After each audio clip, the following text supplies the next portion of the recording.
नमस्कार। कड़वी कॉफ़ी के इस अंक में आपका स्वागत है। जैसा कि आप जानते हैं, कड़वी का कॉफ़ी जो है वो लंबी तसल्ली बख्श और इत्मीनान से की जाने वाली लंबी बातें हैं जो हिंदी में थोड़ी सी कम दिखलाई पड़ती हैं। और इसमें हम लोग उन विषयों को चुनते हैं और उनके बारे में आराम से बात करना चाहते हैं, जिससे हमारी साझा समझ, सरोकार और बातचीत आगे बढ़ सके। आज हमारे साथ इसमें राहुल भाटिया हैं और मेरे साथ अपूर्वानंद है, जो कि कड़वी कॉफ़ी की टीम से ही हैं। राहुल की एक किताब आई है द आइडेंटिटी प्रोजेक्ट नाम से, जो पिछले कुछ सालों में जो भारत में देखने को मिला है उसकी गहरी पड़ताल है और एक लंबा और खूबसूरत रिपोर्टाज की तरह है। और बतौर जर्नलिस्ट मुझे बहुत खुशी हुई कि इस तरह के काम भी हिंदुस्तान में लगातार हो रहे हैं। उस सारे शोर और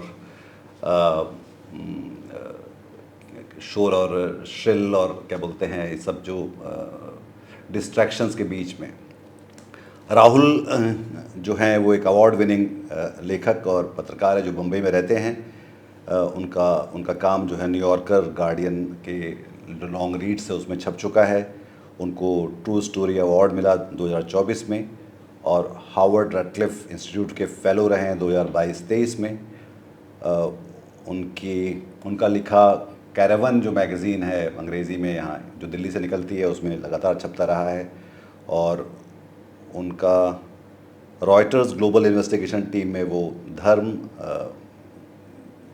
व्यापार और टेक्नोलॉजी पर अपना काम करते रहते हैं। साउथ एशिया स्पीक्स कलेक्टिव में वो भारत के और साउथ एशिया के लेखकों और पत्रकारों को मेंटोर करते हैं। और एक जर्नलिज्म नॉन प्रॉफिट जो पीपली प्रोजेक्ट के नाम से है उसके वो को फाउंडर हैं। वो एडवर्टाइजिंग से पत्रकारिता और लेखन में आए हैं, ये बात उनको और विशेष बनाती है। स्वागत है राहुल आपका। पहले तो ये कि जो मैं इस किताब को मैंने पढ़ना शुरू किया और ये बिल्कुल अनपुट डाउनेबल जिसको कहते हैं अंग्रेज़ी में, कि ये बिल्कुल आप एक और इस पूरे क्योंकि उस समय को भी जानते हैं जिस समय ये सब चीज़ें हो रही, ख़ास तौर पे वो लोग जो हिंदी पट्टी से आते हैं और ख़ास तौर पे अगर आप दिल्ली में रहते हैं, तो इसकी जर्नी क्या है, मतलब ये सोचा कैसे और ये कैसे पूरा हुआ। ये बतौर पत्रकार भी और बतौर संपादक भी मेरी दिलचस्पी जानने में है कि ये चीज़ें कम दिखलाई पड़ती हैं आजकल के हिंदुस्तान में। जी, तो पहले तो मैं ये कहना चाहता हूँ कि मेरी हिंदी जो है इज़ अ लिटिल वीक, तो I will go between Hindi and English a little. बिल्कुल आराम से। तो क्या है कि मैं 20 साल से मैं एक जर्नलिस्ट हूँ। क्रिकेट जर्नलिज़म किया, तहलका के लिए थोड़े महीने मैं काम कर रहा था। GQ, ओपन, मिंट, काफ़ी सारे मैगज़ीन्स और न्यूज़पेपर्स में के लिए मैंने काम किया था। अब क्या हुआ था कि आफ्टर 2014, 2015 जो चेंजेस दिख रहे थे in public life, in the way the government was talking to people, technology में जो भी हो रहा था, आई फेल्ट कि जो शेयर्ड रियलिटी जो थी, मेरी रियलिटी जो थी as a citizen, it was not being shared by the newspapers. जो फैक्ट्स एस्टैब्लिश हो रहे थे पेपर्स में, व्हाट दे वर प्रायोरिटाइजिंग। मतलब हम लोग हिस्सों में बात कर रहे थे पर कोई एक इकट्ठा करके देख नहीं पा रहे थे कि एक्चुअली हमारे साथ हो क्या रहा है। हाँ जी, और बात ये भी है कि आपको पता है कि न्यूज़पेपर और मैगज़ीन्स में वो एडिटोरियल प्रायोरिटीज़ जो हैं कि पेज 1 पे किस स्टोरी को हम रखें, पेज 6 पे किस स्टोरी को रखें, छापें। तो it's these are conscious decisions which, अगर आप सवाल पूछें कि why did you place it here, कि such an important story, why is it on page 13, कोई आकर आपसे कह सकता है कि भाई ये तो एडिटोरियल प्रायोरिटी है, प्रेरोगेटिव है, तो what do you say to something like that.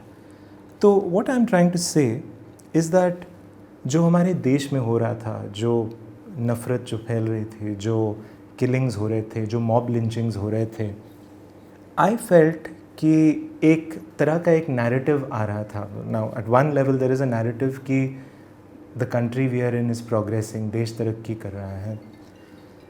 लेकिन दूसरी तरफ से there are these very unsettling things happening under the surface. I am a reporter, मैं मीडिया पर भी मैं लिखता था when I was with Kairwan.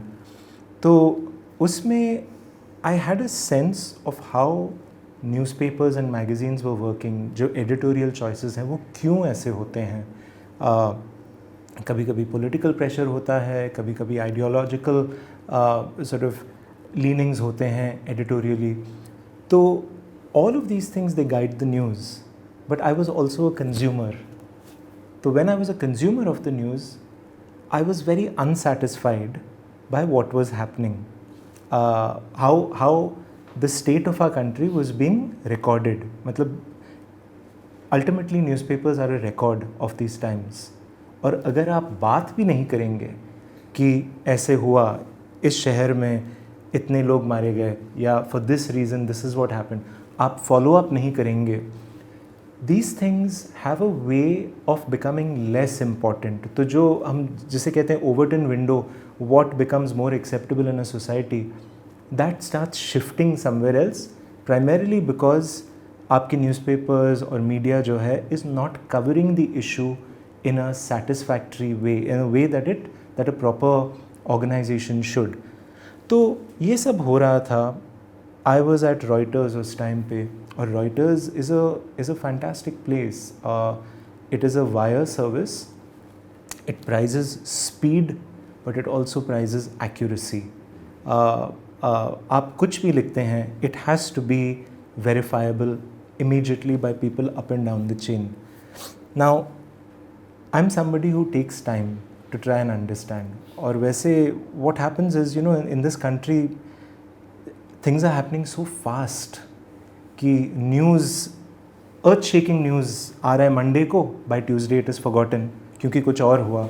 नहीं, क्योंकि हर 24 घंटे में 200 ब्रेकिंग न्यूज़ होती हैं. बिल्कुल बिल्कुल, हर आपको न्यूज़ पता ही है. ब्रेकिंग होती है. जी जी. तो क्या हुआ, this is me sort of explaining how I ended up with this book. अभी in around 2014 there were two things that started happening. एक है communalism. It felt to me कि it had started at that time, क्योंकि आप अपने family members से बात करें, अपने दोस्तों से बात करें, everybody has a story कि our family started behaving slightly differently. थोड़ी हेट्रेड आने लगी उनकी स्पीच में. जो थॉट्स जो हैं, जो वेरी वेरी प्राइवेट थॉट्स होते हैं, दे स्टार्टेड एयरिंग देम, और they felt like there would be no consequences इन बातों में. तो I felt like it was not being covered to my satisfaction.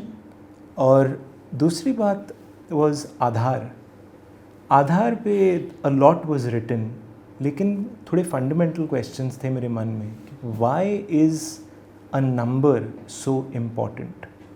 Why is it so important that it has superseded every other question in society? Why is it become so important कि मेरे जो long term relationships हैं अपने bank के साथ, अपने phone company के साथ, या अपने बच्चों के स्कूल के साथ, अपनी सरकार के साथ, why are these relationships fraying because मेरे पास नंबर नहीं है? It has become more important than money itself.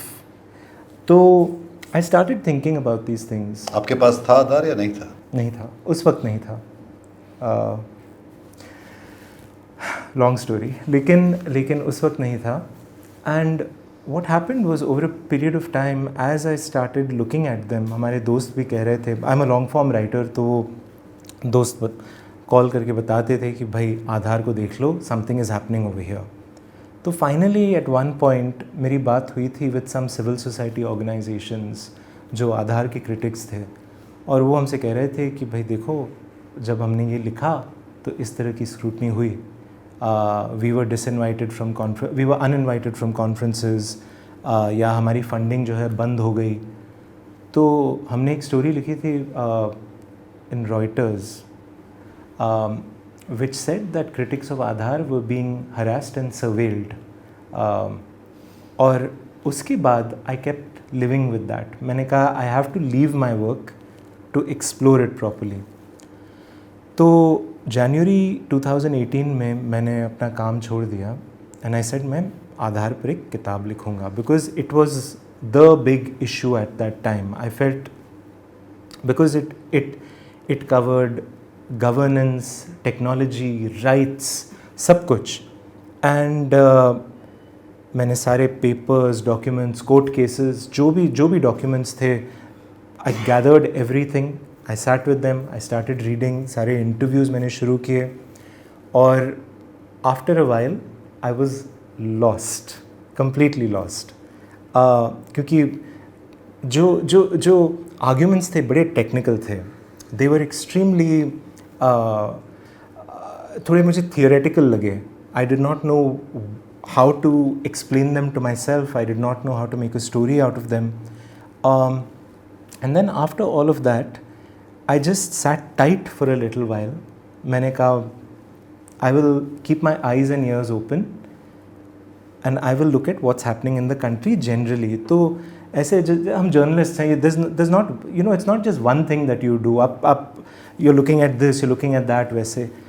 पर as I started looking at stories here and there, मेरी जो इंटरेस्ट जो है, थीमेटिक इंटरेस्ट जो है, it started moving around two spheres. एक थे आधार और दूसरा था nationalism. And at a certain point जब मेरे इंटरव्यूज़ हुए थे, काफ़ी, I think I did about 400 या 500 interviews.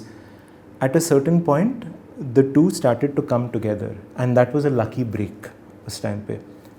Then it was a matter of how do you structure it, how do you put it together. I think it was important for me to look at कि मतलब जिसे हम nationalism कहते हैं, what is the shape of that nationalism? आया कहाँ से?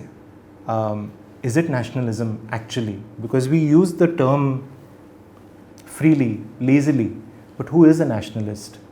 I found myself कि मतलब मैं ये पूछ रहा था अपने आप से कि इसका मतलब क्या है actually when you look at the word itself. So I started interviewing people about citizenship, about violence, about life in India. धीरे धीरे धीरे धीरे through a series of interviews, through my own story, through the story of my family during partition, in a number of ways this book came together. थोड़े fragments में, bits and pieces में. आपको पता नहीं चल रहा है कि what you are looking at, लेकिन आखिर after everything is done, when you look at all your information that you have collected, फिर आपको पैटर्न्स दिखते हैं. That is how this book came together. I did not have a plan, which is why इतना वक्त लग गया. I think 7 साल लगे इस किताब को लिखने में. हाँ, इस किताब को अगर आप देखें तो जो इसका शीर्षक है द आइडेंटिटी प्रोजेक्ट और उसका उपशीर्षक है द अनमेकिंग ऑफ अ डेमोक्रेसी.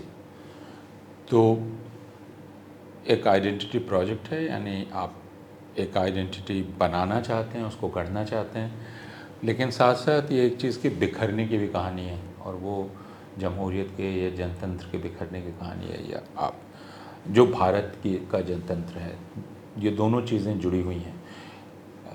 आपने इसके पहले एक शब्द कहा राष्ट्रवाद के, और वह आधार पर काम करते हुए आपको सूझा कि आधार जिसके ज़रिए राज्य किसी की एक पहचान स्थिर कर लेना चाहता है और उसको पकड़ लेना चाहता है, उसमें और राष्ट्रवाद में एक रिश्ता है. इसको आप और हमारे लिए साफ़ कीजिए, ये क्या है? जी, तो ज़रा इस बात में आई थिंक इस कनेक्शन और उसके बाद हम ये बात करेंगे कि आपने राष्ट्रवाद की बात की, लेकिन किताब का उपशीर्षक तो है एक जनतंत्र का बिखरना. उस पर बाद में, लेकिन पहले जी मैं थोड़ा डिटेल में जाता हूँ इसमें. अब देखिए, मैं दिल्ली में था दिसंबर 2019 में, जब CAA के प्रोटेस्ट्स शुरू हुए थे जामिया में. उस वक्त जब ये प्रोटेस्ट चल रहे थे, मेरी मुलाकात उस वक्त हो रही थी with a person who had initially designed N identification project. ये आप जैसे आप आधार कहते हैं, दैट वाज स्टार्टेड इन 2009 में, लेकिन उसके पहले सन 2000 में होम मिनिस्ट्री ने थोड़े आई थिंक 6-7 टेक्नोलॉजी कंपनीज़ को कहा कि हम एक आईडी कार्ड बनाना चाहते हैं, और उस आइडेंटिटी कार्ड का नाम आखिर में था निशान. That was the proposed name for it. ये आइडेंटिटी कार्ड जो है और जो अंडरलाइंग सिस्टम जो था उसका, ये कंसल्टेंट्स ने बनाया था. काफ़ी सारे कंपनीज़ थे जो आकर उन्होंने प्रेजेंटेशन की थी. Infosys, I think Wipro, TCS के. आखिर में TCS को मिला था वो कॉन्ट्रैक्ट जो है to create a feasibility report for this. अब मैंने इनसे पूछा कि who was the home minister at that time, किसने ये कहा, where did this idea come from. तो उन्होंने मुझसे कहा कि ये तो अडवाणी जी थे, ही स्टार्टेड इट. तो then when he told me, जब उन्होंने अडवाणी जी का नाम लिया था, मुझे लगा I should understand why this was important to mister Advani, कि उनके मन में क्या चल रहा था उस वक्त. सिक्योरिटी मेजर्स थे या कुछ और था, या आइडेंटिफिकेशन के लिए था, या वेलफेयर के लिए था. तो मैंने काफ़ी सारे लोगों से मतलब इंटरव्यू करना मैंने शुरू किया. उनके PA थे मिस्टर पंकज चोपड़ा जी. हाँ जी, तो वो हैं. AS दुलत जी हैं. तो मैंने उनसे भी बात किया था. थोड़े कंसल्टेंट्स थे, मैंने उनसे बात किया. अब बातों में फिर ये पता चला कि this was after Kargil, this was after the hijacking. उनको लग रहा था कि we need to be able to find infiltrators. कैसे करेंगे हमें पता नहीं था. I don't know how, I still don't understand कि इसके मैकेनिक्स क्या हैं. लेकिन उस वक्त he was interested in an identification card that would find infiltrators. Now if you take that word, वो शब्द जो है इन्फिल्ट्रेटर्स जो है, it has many meanings. Depends on who is saying it, who is listening, and where it is being said. If it comes from a person of great stature, of some stature, like Mr. Advani, and it is said in Assam, infiltrators has a very specific meaning. जब आप अपने constituency से बात करते हैं और आप infiltrators की बात करते हैं, it has a very specific meaning. तो the question I had was that his meaning, what did he mean by that.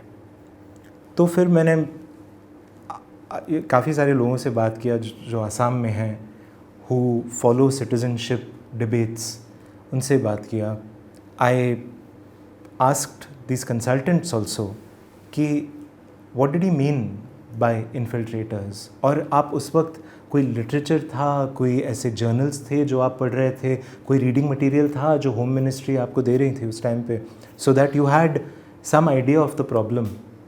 और वो कह रहे थे कि one of them told me something interesting. He said कि हाँ, आसाम के गवर्नर ने एक वाइट पेपर लिखा था ऑन इन्फिल्ट्रेटर्स. तो आई forgotten the name, but I think I wrote it in the book. वहाँ पे किताब में है. But I went and found that document. मुश्किल से मिला कहीं से, I don't remember where, but I got that document. और as I was reading it, उसमें वही बातें कि Muslim invaders have come, and so when you see that kind of language, there is a particular sort of sense that you get कि he's not really talking about infiltrators, and by infiltrators he means religious infiltrators. So these were things that I was looking at. So when I pulled together all these connections and I asked him कि what were you all trying to do in the home ministry, आपके meetings में and all of that, he said कि हाँ थोड़े लोग थे home ministry में, वो were talking about identifying people on the boundary, on the borders. So that way मुझे लगा कि this is something that has to be seen. Now it was not just a case of चलो mister Advani से शुरू हुआ. It is also about why did he do it. And if you ask yourself why did he do it, then the question is where does it come from? Yeah. Remember, I am receiving everything at this time. उस time पे protest चल रहे थे and the protests were a very emotional moment because मारपीट चल रही थी. You saw students really who were doing nothing wrong. Library में डंडे मार रहे थे. लाइब्रेरी में डंडे मार रहे थे. There was one man, one scholar who went blind. तो ये जो पहचान का जो बात है, शायद ये पहचान की डिजिटाइजेशन की बात है. दरअसल पहचान तो पहले भी थी, जैसे कि मैं गुजरात में था और वहाँ आपको पता हो एक लोगों के घरों में जाके मार्क कर देते थे कि ये तो वो पहले तो पहचान को लेकर हमेशा से मेरे ख्याल से या लंबे समय से, मतलब किताब में हमें काफ़ी पुराने दंगों का भी जिक्र किया, तो पहचान का बात तो पुरानी से थी और हम मोहल्लों को, घरों को, लोगों को अलग अलग तरह से वो कर रहे थे. ये शायद इस तरह से बड़ा बदलाव था कि वो डिजिटल तौर पे हम उनको एक जी हाँ पहचान का डेटा बना रहे थे. जी हाँ. लोग कहते हैं कि देखिए आपके फियर्स जो हैं थियोरेटिकल हैं, हुए नहीं अब तक. इसका मतलब ये नहीं कि इट वोंट बी यूज्ड. जब मैं ये लिख रहा था, when I went back into history, बात कर रहे थे कि जी उस वक्त जब बहुत कुछ हो रहा था. जी उस वक्त बहुत कुछ हो रहा था. It was very emotional that moment. और जो हेट्रेड थी in the let me not call it hatred, let me just say the response, the strong response of the police to these students in Delhi. इसका I was trying to understand it कि ये कहाँ से आ रहा है. Now as I am doing this, आपके दिल्ली में फरवरी में और just before that कोविड का जो आउटब्रेक हुआ and it was called वो तबलीगी इवेंट जो था, सुपर स्प्रेडर, तो सुपर स्प्रेडर मरकज़ में जो तब मरकज़ में निज़ामुद्दीन में, जी हाँ मरकज़ में, सॉरी, यस. तो that event, the way it was covered papers में, the nightly news, as a reader of news, as a close reader of news and somebody who questions every editorial choice on the screen, मुझे लग रहा था कि this is framed in a particular way. मतलब काफ़ी सारे लोगों को लगा, I could see the hatred right there. I could see कि they were trying to build a consensus against Muslims at this moment when people are dying. तो you could see वो weaponization उस तरफ चल रही थी. Then in February 24th, 25th, 26th, when the violence broke out, Delhi में, the kind of violence that happened, आपको देखिए at one level जो Danish, you had the Danish Siddiquis of the world going and taking pictures वहाँ पे जो आपको दिख रहे थे, यू नो नाम क्या है उसका, राम भक्त गोपाल जो है, that young boy, the look in his eyes, Danish Siddiqui captured it at that point. You could see it. लेकिन आपके पेपर्स में the way it was being covered, in the news the way it was being covered, it was made to look like the protesters were the rioters. They were responsible for all of this. So it added to the confusion, it added more smoke than anything else. And at these moments, I feel the media has really abdicated its role. जो काम उन्हें करना चाहिए, the holding power to account, ये वो, that does not happen at all. न सिर्फ ये, पर वो तो दरअसल वो एंटी पीपल हो गए थे. तो एब्डिकेट करना तो ये होता है कि चलो मैं अपना काम नहीं कर रहा हूँ, पर मेरा जो काम था मैं ठीक उसके उलट काम करने लगा हूँ. हाँ, तो they become antagonists in this story. तो I was looking at all of this and I said okay कि यहाँ पर आइडेंटिटी है. Advani had an idea in his mind, infiltration की बात चल रही है and now there is this violence. As a reporter, I was feeling guilt. मैं तो बम्बई में था. I could not move anywhere for a whole I think 2 साल के लिए I could not for more than a year and a half I could not go anywhere. मैं दिल्ली आना चाह रहा था. I wanted to cover what was happening यहाँ पे बिकॉज इट मेरे पास तो नौकरी नहीं थी. I felt like I had to look at it. I wanted to see and write for myself. तो जब बॉम्बे में प्रोटेस्ट्स हुए I would go over there. I would see those protests. उस वक्त I had an encounter with somebody from the RSS. मैं rickshaw में था. After one of these protests, I got into a rickshaw and I was going back home. तो हम बात करने लगे. He said, आप इसके लिए आए? मैंने कहा हाँ, देखने आया था. He said, हाँ आप intellectual लगते हो. तो I said, हाँ ठीक है, मेड स्मॉल टॉक. और फिर उन्होंने कहा कि देखिए आप ये प्रोटेस्ट्स को आप सपोर्ट करते हैं लेकिन हम CAA को सपोर्ट करते हैं. And I said why do you do that. And he had the list of reasons जो हैं, जो गवर्नमेंट स्टेटेड रीजंस हैं. He repeated the same thing to me. And then I said but this will mean the exclusion of Muslims. इसका मतलब कि मुसलमान जो हैं they may not be able to live in this country. And he said, अच्छा है, ऐसे होना चाहिए. Or something like that. I write about the encounter in the book. 2 साल हो गए जब से मैंने लिखा है तो that. So I'm a little hazy on the specifics, but that's what it says किताब में. तो I got thinking about that conversation because also at a certain point he said उनको काट देना चाहिए. It took a very unpleasant turn, that conversation. But it stayed with me कि he identified as RSS and I got out of that rickshaw. I remember घर के पहले ही कहीं पे I said आप यहाँ पर ही रोक दीजिए. I waited till he was gone. Then I walked back home क्योंकि our conversation had gotten heated in the rickshaw. So these were the kind of conversations I was having. These were the experiences I was sort of taking in. एक तरफ से आधार हो रहा है, एक तरफ से I'm starting to look at the protests, I'm looking at the beatings, the police beatings, the response.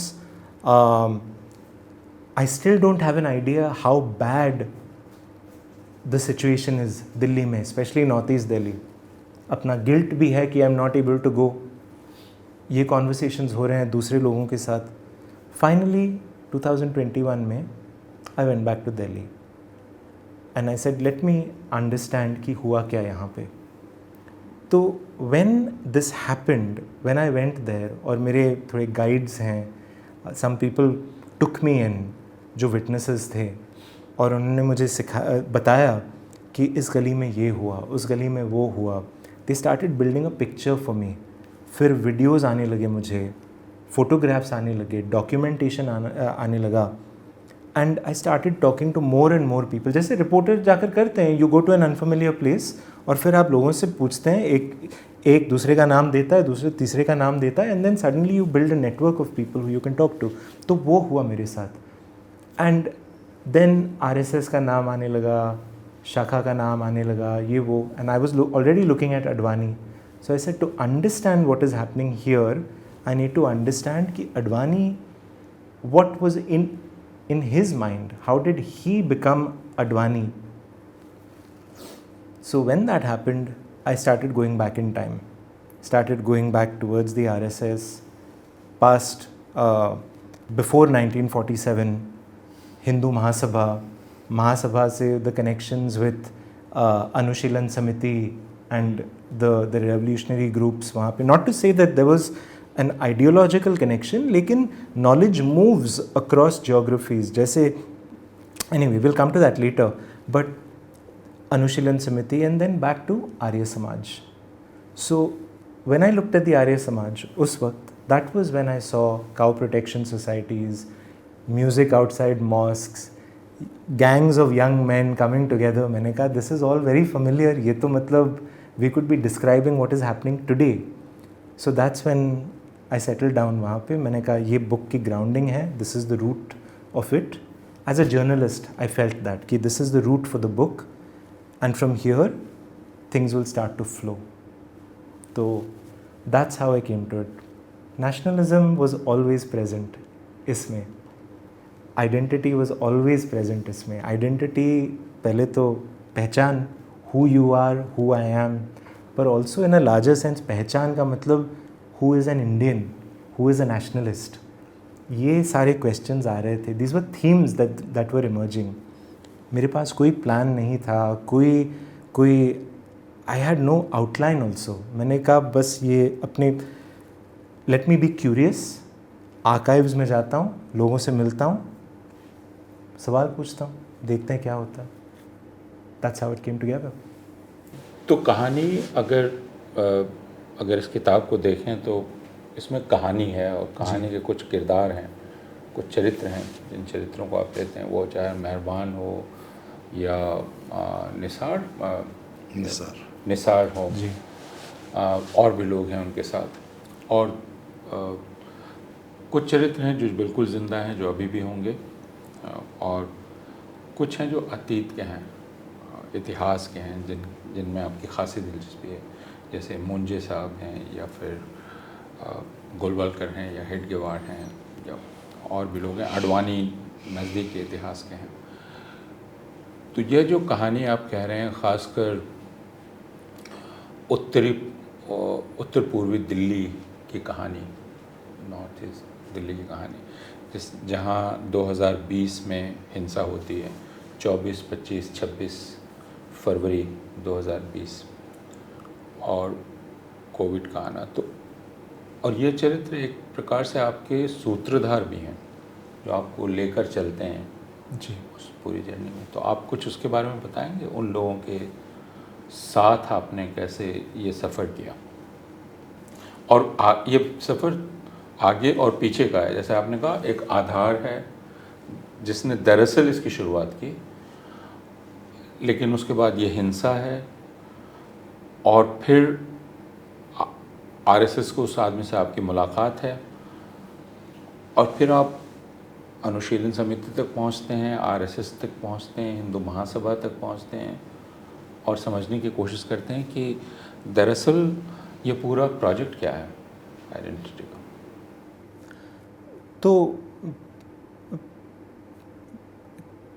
I think क्या हुआ था कि जब मैं ये किताब लिख रहा था और रिसर्च कर रहा था, I was filled with a helplessness. मुझे पता नहीं था कि if it would see the light of day.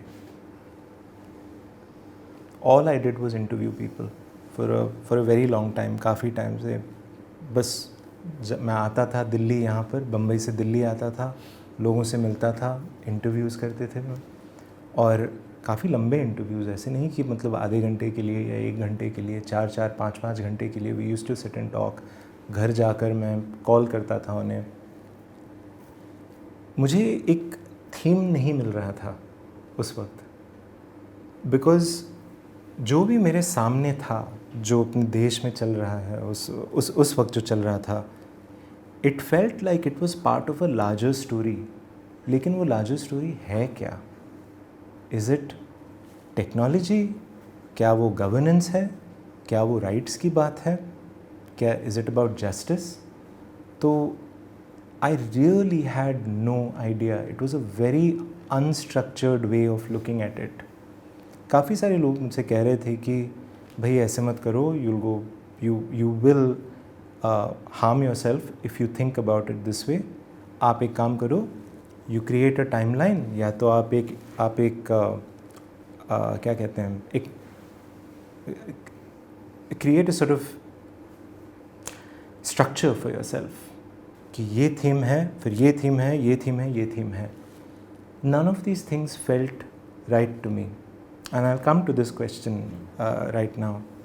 क्योंकि I experience life, when I look at my day, even today, it is a series of episodes. मेरी याददाश्त जो है, what I remember and what I choose to forget, are a series of moments, of lines, of encounters, of somebody smiling at you that you remember, या somebody hustling past you in the aisle on the plane.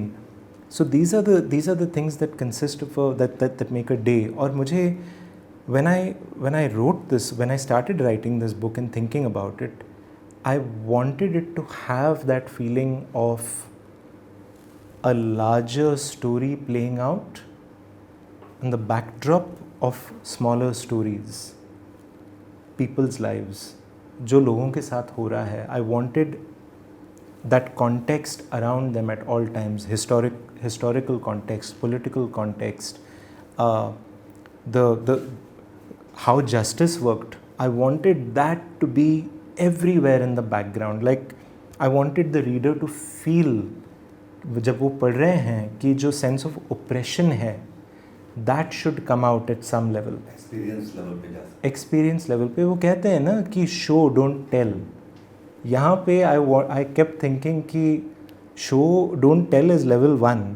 How do you make them hear and smell and touch and just feel it all? I wanted them to experience it at a different level. The only way of doing it was to do detailed interviews with people. You have to recreate. तो ये जो thread जो है, I start off with जहाँ CAA is introduced by Amit Shah, और उसके बाद जो प्रोटेस्ट शुरू होते हैं, लोगों के मन में क्या चल रहा है उस वक्त, to drive that narrative forward. क्योंकि if you say that the government of India did this, हाँ लोगों को पता है already, they know the dates, they know the basic details, लेकिन that is not what life is. That is just one aspect of life. Government क्या करती है, कब करती है, it does not say क्यों करती है, it does not say किसको करती है. I wanted to show that, तो I had to go to people. तो उसमें I went and found people. मुझे students मिले, very articulate people thankfully. मुझे photographers मिले, एक है मेहरबान, who I'm absolutely indebted to because he just opened his heart. उन्होंने कहा आप आ जाओ, मैं आपको सब दिखा देता हूँ. And he's a photo journalist. हमारा एक connection है because he worked with Danish Siddiqui, और Reuters में I was I think maybe 1 month, I was there for 1 month or something before Danish Siddiqui आए into the bureau. वो कहीं थे for some assignment, और जब वो आए he was like a rock star.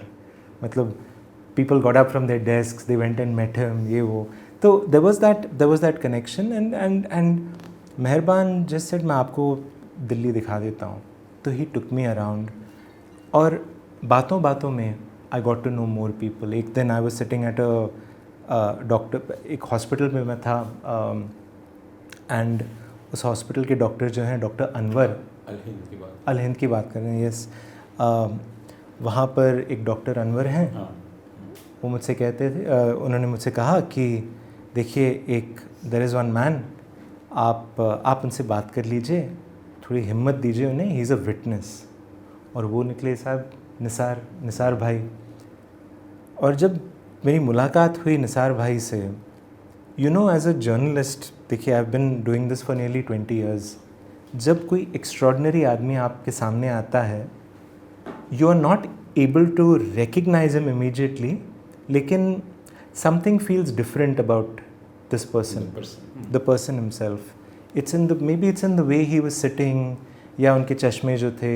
He felt like a reader to me. He felt like a very dignified man.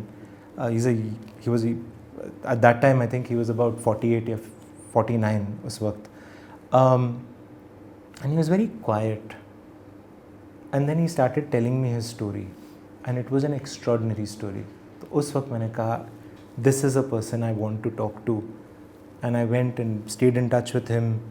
रात को लेट बात करते थे, 2-3 घंटे. He used to tell me about how his house was burnt down, कैसे वो निकले वहाँ से, how he found a new house, how he went to court, how he went to the police.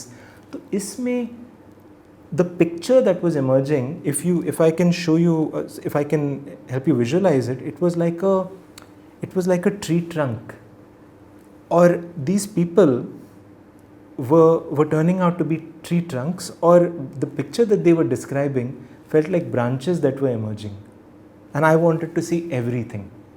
तो इससे क्या हुआ कि it was a very back and forth, very disorganized process.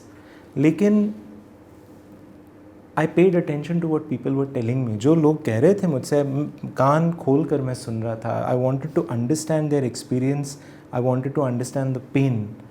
And if they said something interesting to me, जैसे कि कोई अगर संविधान की बात करें, and at the same time he talked about encounter cops जो हैं, जो किलिंग्स होती हैं. ही वॉज एडमायरिंग जो सामने बैठा हुआ था. जी हाँ. You say that it was quite paradoxical. It was paradoxical. कि एक तरफ तो ये लेकिन दूसरी तरफ. Yes, but initially, there were these kind of questions, and to this particular question, just to give you an example of how I thought about it, was that at first blush it was paradoxical. Matlab, it did not make sense to me. Like, how is a man who abides by the constitution so okay with extrajudicial killings, with encounter killings? Lekin months later, when I was sitting and listening to the recording again, and I had all this context from him, more interviews and everything, I said, all he wants is justice. And it doesn't matter how it comes. लेकिन उसके मन में एक idea है of justice. And then I stepped back even further and said, what does that mean for us as a society if to get the thing we want, we say, चलिए rights को side में आप रख दीजिए, let's give one man a lot of power to handle problems that we can not solve. What does it mean to give up that power that you have, which a democracy, which India gives you? What happens when you set that aside? What happens when you choose not to participate, not to take part in meetings, but believe that your engagement with this country begins and ends with your political choice and your taxes? What does that mean? So these were the sort of questions. Now that led me, one person to the next person to the next person, and then even in history, I wanted to understand it through people, because there is a wealth of information about them. जो इनके letters जो हैं, correspondence, diary entries, newspaper reports. तो when I went back in time through archives, और मैंने ये उनके पत्र पढ़े, and I saw कि अरे ये तो वहाँ गए थे जहाँ the Mopla the rebellion over there. I saw that Munje had a role over there, and then I found some further correspondence from him. So then suddenly, ये जो मोपला की बात जो चल रही थी at the same time in 2021, I had context to it which I felt like nobody else did. So there is that sense of discovery that you want to bring to the world also. So tell us more about that, because that's a very interesting connection that you make. And there are many connections. There are connections. मैं चाहूँगा कि उसमें आप ज़रा विस्तार से हमें बताएं कि how did you first find it and then try to understand? हमारे अभी एक बहुत अच्छे दोस्त हैं, Akshay Mukul. He's a fantastic historian, journalist, and many things. वो कड़वी कॉफ़ी में आ चुके हैं, तो आपके लिसनर्स व्यूअर्स जानते हैं. तो as I was trying to understand nationalism, RSS, ये सब, किसी ने मुझसे कहा कि you should check out the archives in Delhi. आप वहाँ जाइए, लाइब्रेरीज़ में जाइए, और they gave me a list of names.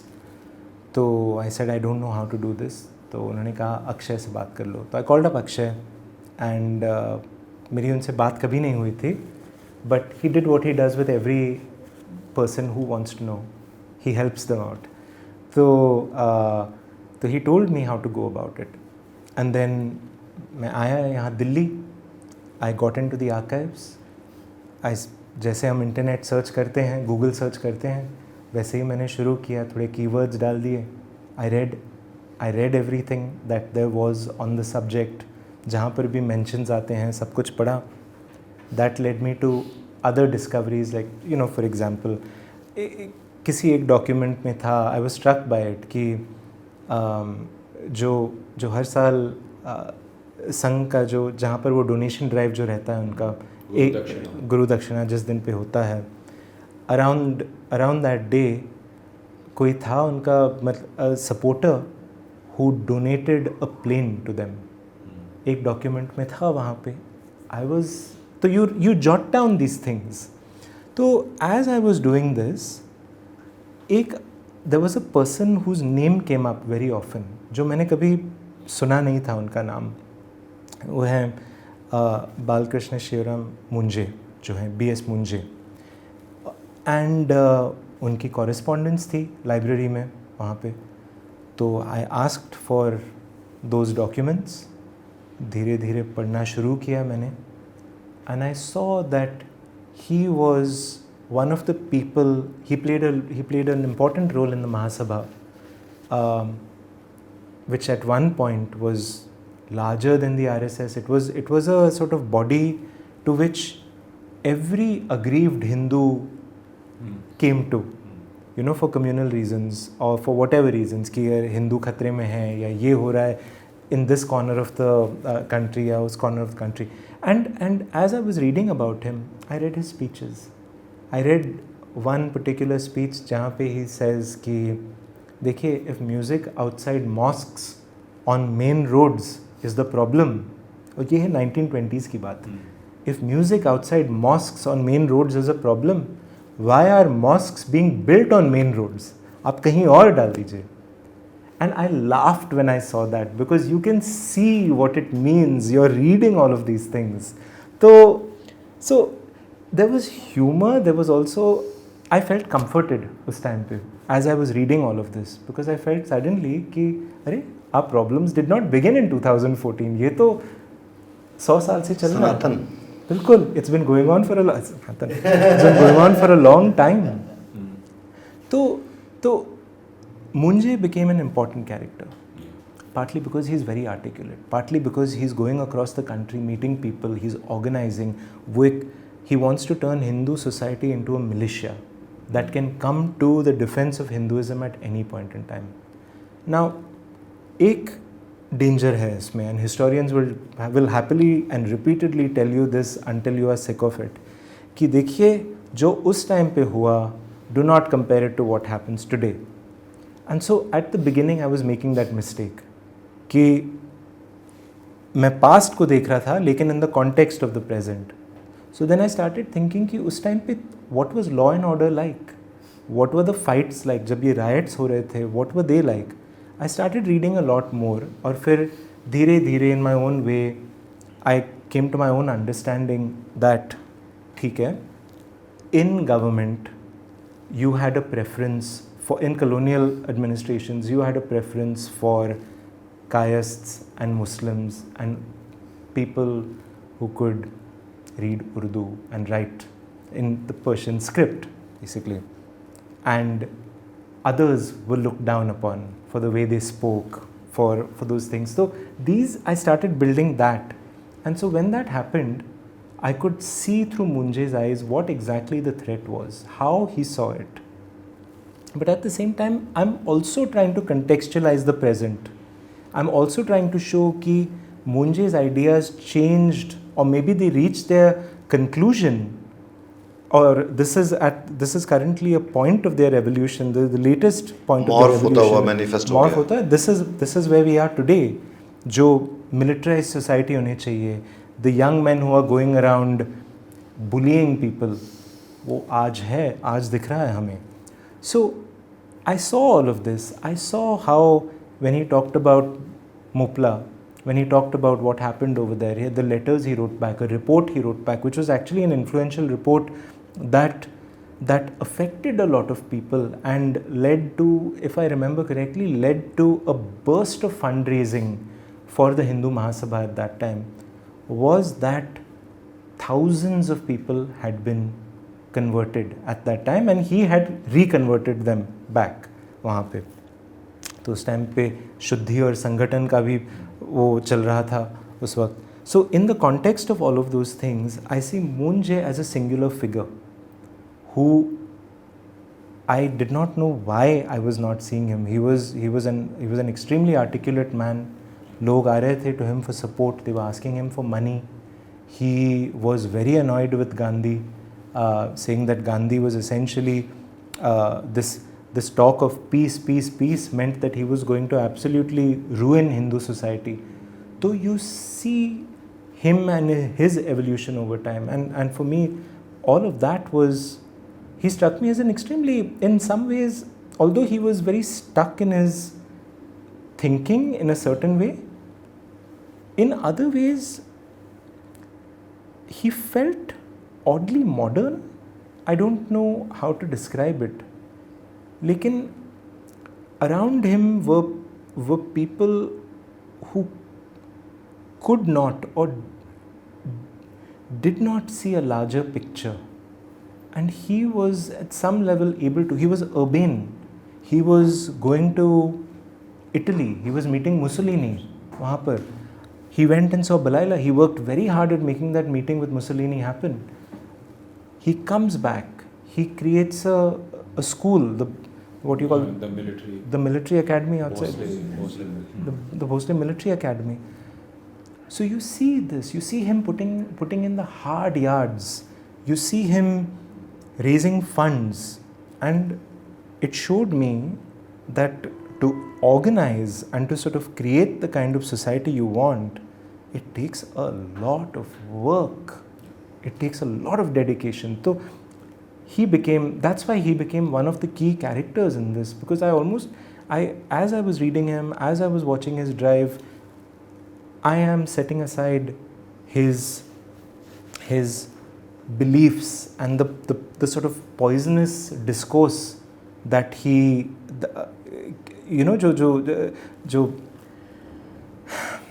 poisonous discourse. I'm setting that aside. I'm looking at the dedication to a task. That struck me as astonishing. But then maybe in the 30s and 40s, there were lots of people like that working very, very hard, many of whom I haven't heard of. Yeah. तो अगर हम फिर लौटें दिल्ली की तरफ और उस इलाके में जाएं जहाँ से आपकी कहानी शुरू होती है एक तरह से इसकी, तो आप उन लोगों से मिले. आपने कहा कि आप उस वक्त मुंबई में थे और एक तरह का अपराध बोध था कि आप दिल्ली नहीं आ पा रहे हैं जब ये सब कुछ हो रहा है, और आप उन लोगों से मिले जो हिंसा के शिकार हुए थे और जो इंसाफ खोज रहे थे और इंसाफ की लड़ाई लड़ रहे थे, और ये लड़ाई अदालतों में चल रही थी. और अदालत का मतलब बहुत कुछ है जो आप लिख रहे हैं.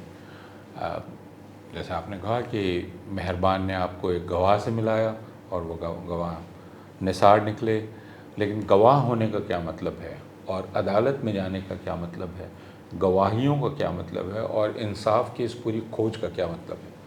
जब आप एक बड़ी हिंसा के शिकार हो चुके हैं, आपकी पूरी ज़िंदगी बदल गई है. जी, आपकी ज़िंदगी बदल गई है, और आपकी ज़िंदगी, अगर आप गवाह बनना चाहते हैं, आपकी ज़िंदगी नहीं रही है. हाँ.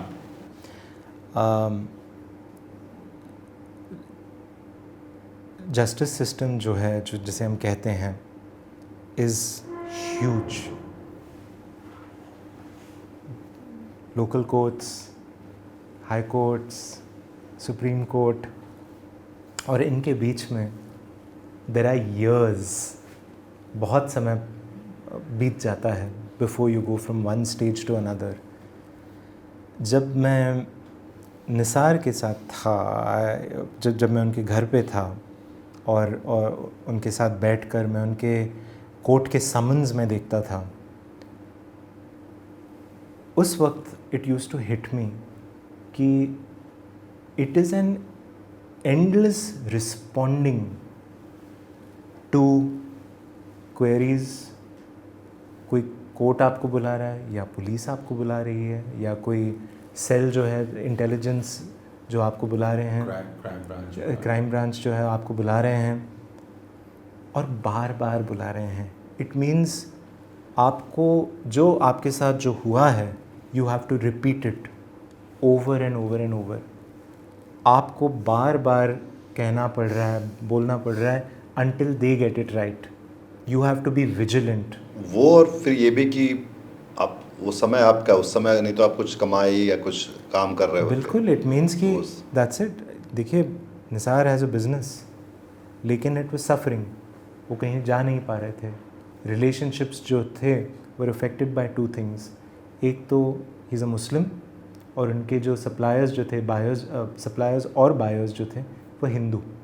तो ये जो अपनी जो रेटोरिक चल रही है बाहर अपने देश में, विच वी सी एज क्या कहते हैं, ऑन द एक्सट्रीम रेटोरिक जो है लोगों के मन में जा रहा है, means people are not buying at one level. दूसरी तरफ से वो अपने बिजनेस पे ध्यान नहीं दे पा रहे हैं, अपने धंधे पे ध्यान नहीं दे पा रहे हैं। तो उनके बच्चे कर रहे हैं, पर बच्चों को क्या पता है, they are young boys, they are teenagers उस वक्त, तो वो क्या कर पाएंगे? सारा काम तो निसार को पता है, एंड येट वो बार बार जा रहे हैं। He setting it all aside. This is a man who has lost everything. उनका घर जल गया है, जो भी उनके क्या कहते हैं, एक उनके घर में आई थिंक एक चेस्ट था, ट्रंक था, उसमें शादी के कपड़े थे, थोड़ी ज्वेलरी थे, थोड़े पैसे थे वहाँ पे। उन्होंने मुझसे कहा कि इट वाज अबाउट 50 lakhs, 50 या 60 lakhs ऐसे कुछ।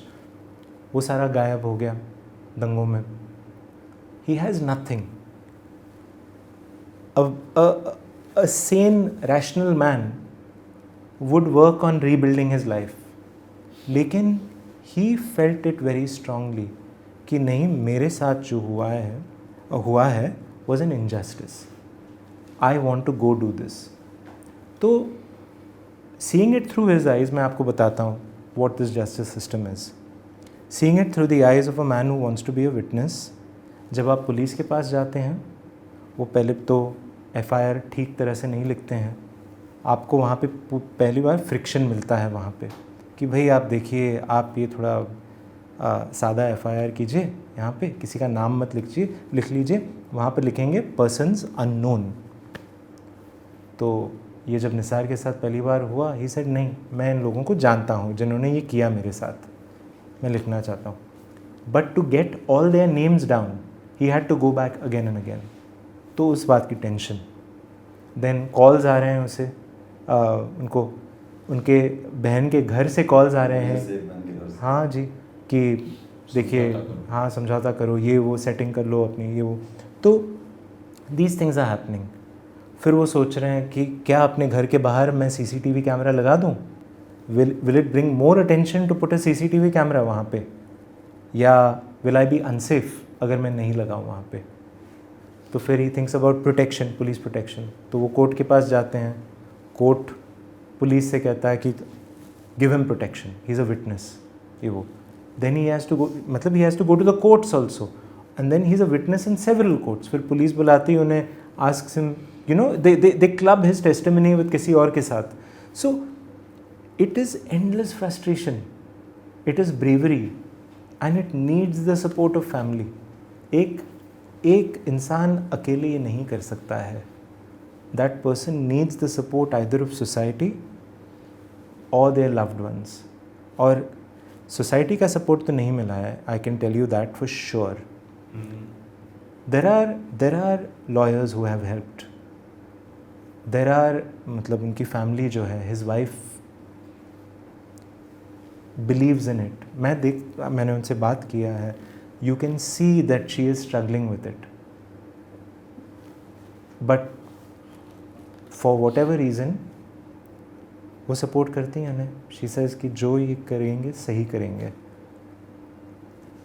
it takes a lot. हाँ, तो एक स्तर पर it's monumental. It is monumental. The very struggle and the striving, जो कोशिश है इंसाफ लेने की। और ये कितना अजीब लगता है कि एक ऐसे शख्स में वो चीज़ है जिसको हम उस मायने में शिक्षित नहीं कहते हैं। हम जैसे लोग उनको शायद वैसे महफिल में शामिल नहीं करेंगे जिनको बुद्धिजीवियों की महफिल कहते हैं जी। लेकिन इंसाफ का यह ख्याल बहुत मजबूत है उसके भीतर।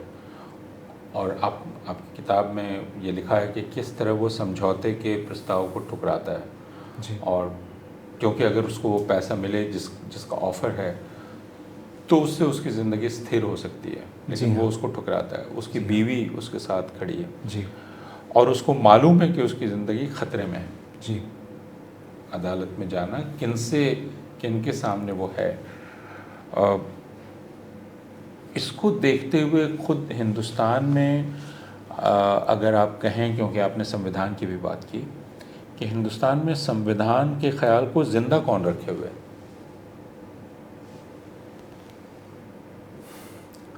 हम उस पर आएंगे, क्योंकि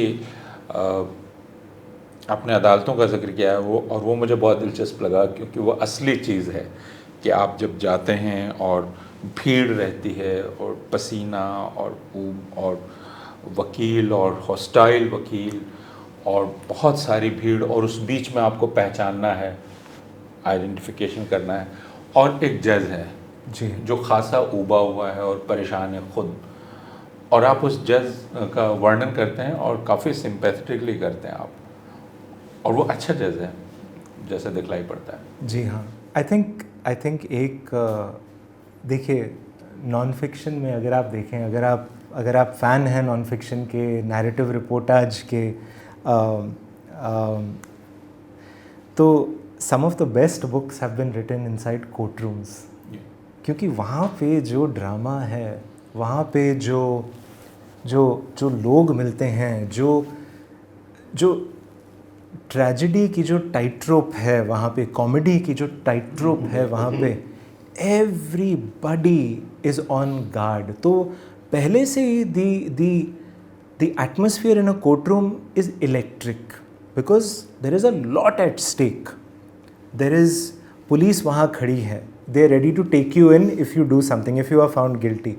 वहाँ पे आपके एक छोटे से डॉक में वहाँ पे आपके अलेजेड परपेट्रेटर्स हैं, जो भी हैं, आपके लॉयर्स हैं, कोई लेट है, कोई नहीं आया है, किसी के पास कोई पेपर नहीं है, किसी पुलिस के पास कोई एविडेंस नहीं है, तो you see folly, frailty, strength, you see people gaming each other. वो अपने एक दूसरे के साथ वो गेम्स खेल रहे हैं वहाँ पे, and I love it because there is a lot going on. मतलब बहुत ड्रामा चल रहा है वहाँ पे।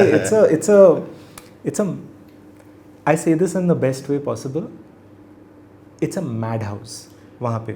मैं निसार के बारे में सवाल पूछना चाह रहा था कि मतलब जब उसको पढ़ते हैं, जो आपने जिससे उसको लिखा हुआ है, तो एक समझ में आता है कि एक आदमी है जो बिल्कुल पुश टू द वॉल है एक तरह से, और वो ब्रिंक पर भी है जी, हर तरह से ब्रिंक पे, जान का खतरा है, पैसे का है, कामकाज है, मनोबल की बात है कि हम कितना एंड्योर कितना करेंगे जब कोई हमको परेशान होगा।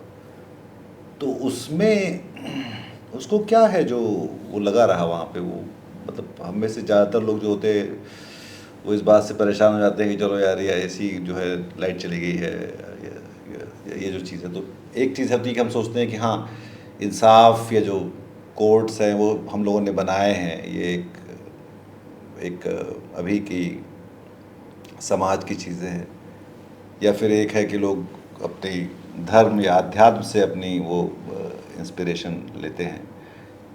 तो ऐसे में आदमी किस तरफ देखता है, कहाँ से वो लाता है कि मैं लगा रहूँगा चाहे जो भी हो? मतलब ये जो स्पिरिट है ना, ये, और किस तरफ देखता है और किस तरफ फिर वहाँ से जाता है, दोनों बातें।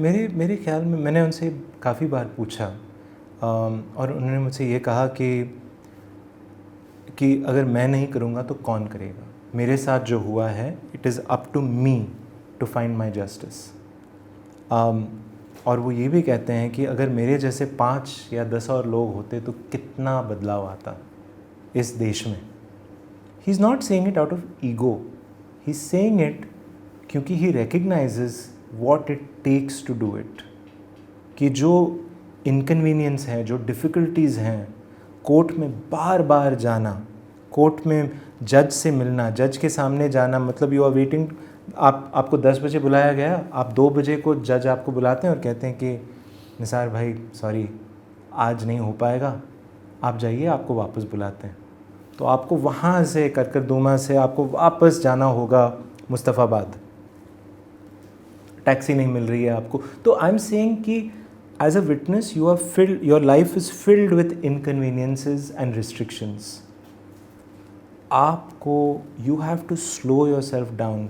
निसार भाई ने ये किया था, he slowed himself down, he expected less from everywhere, he actually expected to be told कि नहीं होगा, but he wanted to do it because he is waiting for the day when he wants to, when his testimony is heard. देखिए driving thrust क्या है इसमें, and that was the, इसमें drama ये है कि निसार अपनी गवाही देना चाहता है, वो पुलिस के पास जाता है, वो नहीं दे पा रहा है, तो किसके पास जाएगा? कोर्ट में जाएगा, कोर्ट में जज के सामने कहेगा, and he wants to do this, he wants to just say his piece and get out of there. फिर ऑफिशियल रिकॉर्ड पे है, कोई कुछ नहीं कह सकता उसके बाद, then he has done his job. वो बताना चाहता है कि ये हुआ था, यहाँ पे मेरे साथ हुआ था। तो when I asked him कि why, कि आप में क्या है जिसके कारण आप ये कर रहे हैं, there were several answers. एक है कि अगर मैं नहीं करूँगा तो कौन करेगा। दूसरी बात ये थी कि he genuinely believes in the constitution, संविधान में जो मानते हैं।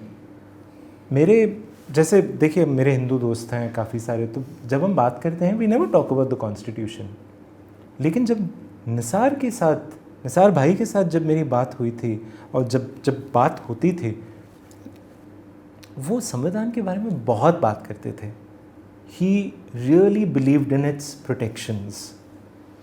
He wanted to, मतलब तो I got the feeling थोड़ी देर, मतलब after spending some months with him, कि he saw it as something to be protected.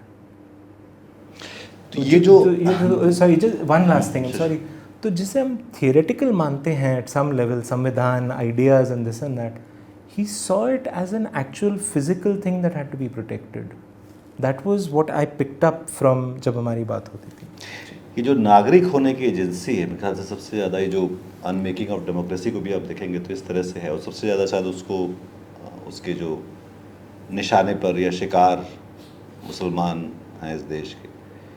तो ये जो एजेंसी का जो पूरा, और उसमें डेटा को कैसे देखते हैं, जैसे डेटा सरकार आपसे हर तरह का डेटा मांग रही है और ख़ुद वो उसको लेकर पारदर्शी या ट्रांसपेरेंट नहीं है, वो डेटा डिनायल में है। दरअसल आप देखें, चाहे वो हमारा सेंसस करवाना हो या बाकी चीज़ें हैं। कोविड में न्यूयॉर्क टाइम्स कह रहा था कि शायद 44 लाख लोग मारे गए हैं, सरकार शायद 6 लाख से ऊपर ही नहीं गई। लांसेट ने कहा कि 18 लाख बच्चे लावारिस हुए इस देश में। तो ये जो पूरा इक्वेशन है कि स्टेट और सिटीजन के बीच का, और हाउ डेटा सर्वेलेंस भी है ऊपर से जी, तो इसमें आप कैसे देखते हैं ये जो निसार जिसकी बात कर रहा है, नागरिक होने की जो एजेंसी है किसी एक देश में? लेकिन अगर मतलब मैं ये सजेस्ट करूँगा कि अगर हम उस कहानी को थोड़ा पूरा करें जी, यानी निसार की कहानी, और क्योंकि मुझे वो बहुत दिलचस्प लगती है और श्रोताओं मुझे नहीं मालूम कितने लोग इस किताब को पढ़ेंगे, मैं चाहूँगा कि सारे लोग पढ़ें। मैं फिर हम लोग दिखा रहे हैं ये किताब, और हम उम्मीद करेंगे कि हिंदी में भी आए जितनी जल्दी आ सके। लेकिन वो जो अदालत है, जो असली जगह अब है जी, अगर मैं 2014 के बाद देखूं तो हिंदुस्तान की जमहूरियत की लड़ाई अगर कहीं लड़ी जा रही है तो वो अदालत में लड़ी जा रही जी, है ना। बाहर जो हो रहा है, चुनाव में हो रहा है, वो अलग है, लेकिन नागरिक होने की भी लड़ाई अदालत में लड़ी जा रही है, और इसको वे लोग लड़ रहे हैं जो सबसे ज़्यादा हिंसा के शिकार हैं, निसार जैसे लोग। जी, और ऐसा भी नहीं कि अदालतें आपको बहुत उम्मीद दे रही हो, मतलब हाँ, लेकिन वो भी एक तरह का जुआ खेलने के, शायद तुक्का लग जाए तो शायद आपको इंसाफ मिल जाए, लेकिन वो भी एक पेचीदा जगह है। जैसे मैंने कहा उस जज का कैरेक्टर जी, जो वहाँ आता है, जो मुझे बहुत दिलचस्प कैरेक्टर लगता है, मैं उसके बारे में चाहता हूँ पहली बात। तो उसके बाद ये डेटा और बाकी चीज़ों की बात हम कर सकते। जब मैं निसार के साथ पहली बार गया था कोर्ट में, it was the first time मैं भी था वहाँ पे, पहली बार मैं गया था उस पर्टिकुलर कोर्ट में, करकरदुमा में। और वहाँ पे आप जब पहली बार जाते हैं किसी कोर्ट में, यू आर सरप्राइज्ड बाय जो मूवमेंट जो है, शेयर मूवमेंट, कितने सारे लोग हैं वहाँ पे, कितनी पुलिस है, how many lawyers there are in one place. It feels like कोई किसी रूम में जा रहा है, वो बाहर निकल रहा है, you know, it's somebody is unhappy, somebody is disappointed. अपने कॉरिडोर्स में कोई अपने सस्पेक्ट्स खड़े हैं वहाँ पे पुलिस के साथ, उनके आई थिंक उनके हाथ बंधे हुए हैं या कुछ भी, समथिंग, नहीं हाथ बंधे नहीं थे, but they were just standing around वहाँ पे लुकिंग वेरी अनहैप्पी। तो ये सब, all of this goes into your picture of the court before you even enter the court room. जब मैं गया था वहाँ पे, जज नहीं आए थे पहले दिन पे। he was running a little late by a few minutes. खाली था जगह, it was a small room, I think slightly bigger than this room ऐसे। और वहाँ पे कुर्सियाँ थी, प्लास्टिक वो सब था, प्लास्टिक का कवर था कुर्सियों पे। एक साइड पे अपने 2 पुलिसमैन थे, वो फाइलिंग कर रहे थे, रजिस्ट्रार थे, ट्रांसक्राइबर्स थे, और पीछे जज की the chair was over there. जब वो आए अंदर तो the energy of the room changed, कि मतलब before he came in, a minute before he came in, suddenly everybody was at attention. थोड़ा जैसे कहते हैं ना कि कोई एंटिसिपेशन था कि कुछ होने वाला है यहाँ पे। देन ही वॉकड इन वहाँ पे and he sat down, and I remember कि निसार भाई ने मुझसे कहा कि ये बड़े सख्त जज हैं, ही इज़ अ गुड गाय, ऐसे ही उन्होंने मुझसे कहा। बाद में मैंने उनसे पूछा क्यों, why is he a good guy, what makes him a good जज? तो ही सेड वो पुलिस की हवा टाइट करते हैं। तो when he said that to me, मुझे ऐसे लगा कि फॉर समबडी लाइक निसार भाई हु हैज़, उनके साथ इतने मतलब इतना जुल्म हुआ है उनके, दैट्स राइट वर्ड, जुल्म, उनके साथ इतना जुल्म हुआ है कि and nobody has listen to him. Police में जा रहे हैं, he is treated in a certain way, वो all he wants to see is one person do the right thing, और फॉर हिम जज भगवान बन गए हैं। ही सेज इनके सामने ही मैं ये करूँगा, this is what he is thinking उस टाइम पे, कि ये जज हैं, अगर इनको ट्रांसफ़र नहीं किया गया तो अगर वो यहाँ पर ही रहे, then I will eventually give my testimony in front of him. अब as this is happening, he is waiting court room में, लॉयर्स आ रहे हैं, पब्लिक प्रोसिक्यूटर्स आ रहे हैं वहाँ पे, somebody is not prepared, the public prosecutors are arguing something, what you see is this constant back and flow of information that is to the satisfaction of the lawyers but not to the satisfaction of the judge. जज को चाहिए chain of evidence, lawyers के पास नहीं है क्योंकि किसी ने उन्हें नहीं दिया। पुलिस कह रही है कि नहीं, ये तो हमने मोबाइल से निकाला। Judges then ask, then what you see, what you realize is that justice at some level is very, very difficult. The reason it takes so much time is because आपको down the chain you have varying exhibitions of incompetence. मतलब कोई अपना काम नहीं कर रहा है या for whatever reason, या जानता नहीं है, या जानता नहीं है, तो you see that, and I was very surprised by that. देखिए, आप you as a civilian outside, आपको ऐसे लगता है, आपके मन में है कि a judge should behave this way, the police should behave this way. ये तो सब थियरी में, ये सब फिल्मों में देखा हुआ है, फिल्मों में भी तो नहीं देखा है, बट इन माई हेड तो मैंने देखा है बहुत बार कि ऐसे कैसे कर सकते हैं, this is not the right. You are constantly thinking of right and wrong in your head, you are thinking of duty, you are thinking of what you are contractually obliged to do. लेकिन जब आप court में जाते हैं, you see something very different. और ये law students मुझे कहते हैं, मतलब लॉयर्स, जैसे कि as students we learn something, but जब आप पहले दिन यहाँ आते हो या somebody told me कि 3 महीने में आकर I lost all my illusions. I knew that this was a different world. College had not prepared me for this.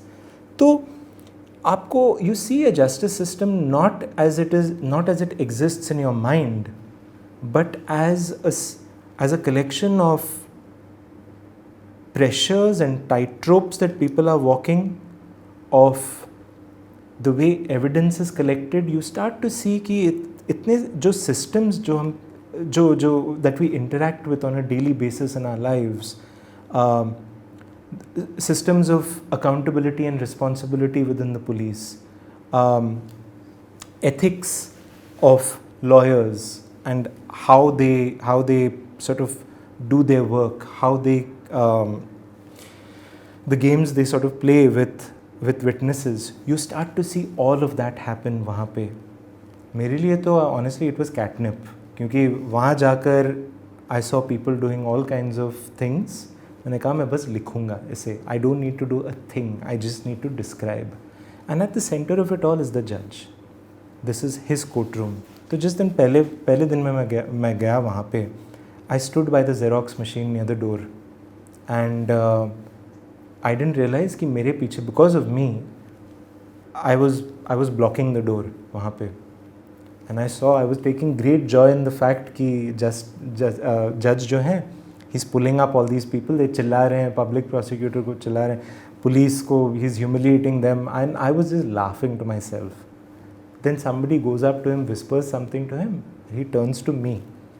और उस वक्त I thought I was dead. Like in my head I thought मैं तो jail जा रहा हूँ, something like that. And he said, who are you and what are you doing? तो मैंने कहा, I'm a journalist, I'm writing a book. I'm writing an article, I think at that point I was. Or I'm just watching. तो he said, do you have ID? I said, मेरे पास कोई पुराना caravan की ID है. तो he just looked at me and he said, if you want to be in this courtroom, you can be. I cannot stop you from being here. लेकिन if you block my door, bad things will happen. Or something like that, he said to me. So he said, please find a different place to stand. So then, after that, I knew that I have a place in his courtroom at least. I used to go stand right at the back, behind the last chair. 6-7 घंटे के लिए वहाँ पर खड़े होकर, I would just take my notes. I saw that he was and I can talk about this particular justice. This particular justice he was very keen that the police follow the right procedure. जो सही ढंग है, जो procedure है, there was a chain of evidence. तो बार बार police से कहते थे कि please get your chain of evidence correct. He was dealing with the Delhi riots. I think he still is dealing with the violence. Those cases. So you could see that at one level he was very, I would say, I could see that it affected him. The fact that he had to repeat himself bar. The fact that the work was not up to standard.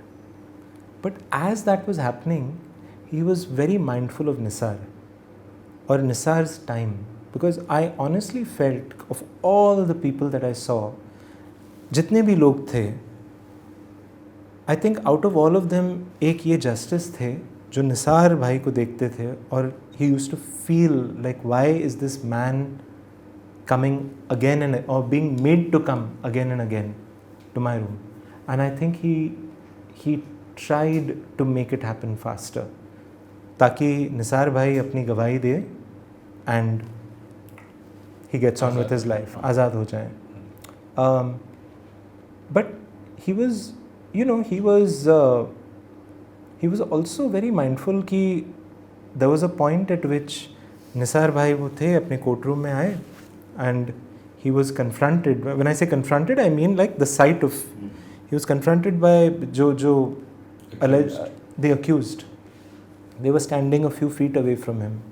और जो dock जिसे कहते हैं ना is not a permanent thing. It's a little wooden piece कि वो आगे कर सकते हैं, पीछे कर सकते हैं, you know, people can just jump over it and do whatever they want to. तो he was just a few feet away from them. और एक there is one dramatic moment कि यू हैव टू, आपको identify करना पड़ता है जिनको आपने अक्यूज़ किया है. द जज will call out their name और you have to point to them, and it's a very dramatic and very emotional moment. I was overwhelmed in that courtroom because it was many things. मेरे लिए तो after having followed Nisar, finally he was in a position where he could point out to the people and say ये है, इनका नाम ये है. Then the judge would say क्या तुम्हारा नाम ये है? And if the man said yes, it would be written down on the official record. Official record में वो जाता था. So it had a finality to it. It had drama to it. All of those things. I think he was mindful of the fact कि Nisar was facing them and he had to do that. और उस वक्त I think he comforted Nisar. He also comforted Nisar when he was overwhelmed. जब वो अपनी story बता रहे थे फिर से कि वो how he was attacked, कैसे वो बच गए वहाँ से, अपनी फैमिली के साथ कैसे बचाया उन्होंने अपनी वाइफ को, बच्चों को. At that point the judge calmed him down. और जज ने उनसे कहा कि take it easy. तो you see humanity also वहाँ पे. बाकी at the end of the day there has to be justice also. तो where that case is अभी मुझे पता नहीं है, लेकिन I feel at one level there was a certain justice that Nisar gave his testimony. I mean आपको पता है, आपने you've read the book. I think the reason I'm talking about Nisar is because he's the beating heart of this book to a large extent. वो I think जब मैं he's the moral core I think somewhere around which all these stories. और इस वजह से हम निसार की बात कर रहे हैं बार बार. वो सिर्फ इस किताब की धड़कन नहीं है, बल्कि एक तरह से निसार उन लोगों के प्रतीक हैं जो इस इंसाफ के ख़्याल को ज़िंदा रखे हुए हैं और इसलिए हिंदुस्तान के ख़्याल को.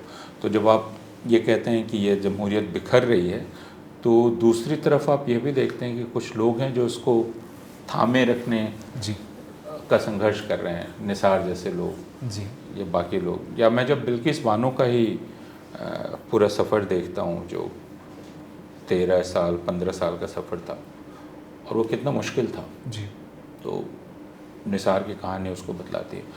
लेकिन हाँ, may I say something small? यहाँ पे I feel, देखिए, unmaking of a democracy का मतलब ये नहीं कि it's the destruction of a country.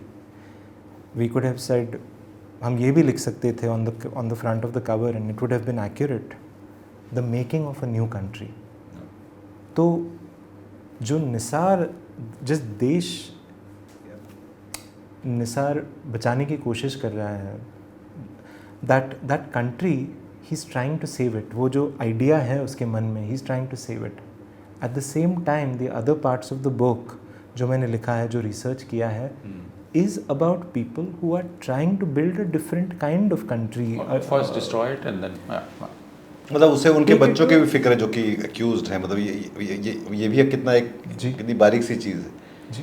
पर एक और चीज़ है जो राहुल, जो जैसे कि अब उसको एक अपनी किसी भी देश में एक, और ख़ास तौर पे डेमोक्रेसी जहाँ लोकतंत्र है वहाँ पे एक आदमी को अपनी गवाही रजिस्टर करवानी है, या एक अब बिना बात के आपको जेल में डाला गया है और हम उस बेल को ही इंसाफ मान लेते हैं. हम इस बात को इंसाफ मान लेते हैं कि आपने अपनी गवाही दर्ज करवा ली. मतलब ये सोचिए, ये भी अपने आप में कितनी सररियल बात है ये ना. Yes. तो ये जो जिसको हम बोल रहे हैं कि छोटी छोटी उम्मीदें हमको जागती तो हैं, पर वो क्या वो उस इंसाफ के लिए या उस अदालतों के लिए, उसके बारे में क्या कहती है? I think, देखिए, it's everybody has pressures.